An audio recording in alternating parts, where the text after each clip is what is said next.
வணக்கம் நண்பர்களே, உங்கள் வாசுதேவ் கண்ணன் பேசுகிறேன். இன்றைக்கி நம்ம பார்க்கக்கூடிய பதிவு பார்த்திங்கன்னா 23ஆம் தேதியில் பிறந்தவர்கள். 23ஆம் தேதியில் பிறந்தவர்கள் பார்த்திங்கன்னா 2 கூட்டல் 3 23 இல்லையா? 2 கூட்டல் 3 5. 5னா புதன் ராசி கட்டத்தில் புதன் பார்த்தா மேலே மிதுனம், கீழே கன்னி ராசி. புதன்னாலே அறிவுக்கு அதிபதி. இவங்க பென் அண்ட் பேப்பர் எழுதக்கூடிய ரப்பர் ஸ்டாம்ப் பண்ணக்கூடியவர்கள், வியாபாரிகள். ஏன் இதிலலாம் சொல்கிறாங்கன்னா அறிவு அதிகம்.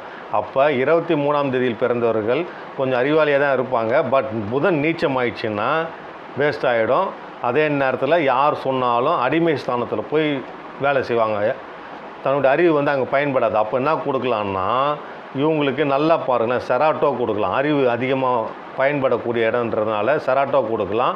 அடிமை ஸ்தானத்தில் இல்லாமல் நல்லபடியாக இருக்கிறதுனால சென்டாரி கொடுக்கலாம். எல்லாருடைய பேச்சை கேட்டு வேலையை செய்கிறதுனால ஆலிவ் இவங்களுக்கு கொடுக்கலாம். டபுள் மைண்ட் இவங்களுக்கு கட்டாயமாக இருக்கும், அதனால் கிளராந்தஸ் கொடுக்கலாம். 23ஆம் தேதியில் பிறந்தவர்களுக்கு கொடுக்க வேண்டிய மலர் மருந்து பார்த்திங்கன்னா cerato, Centauri, கிளராந்தஸ் and olive. 4 medicine தரலாம். ஒரு நாளைக்கு ஒரு முறை எடுத்துக்கோங்க, அது போகிறோம். அதுவே அதிகம்தான். ஒரு நாளைக்கு ஒரு முறை போகிறோம்.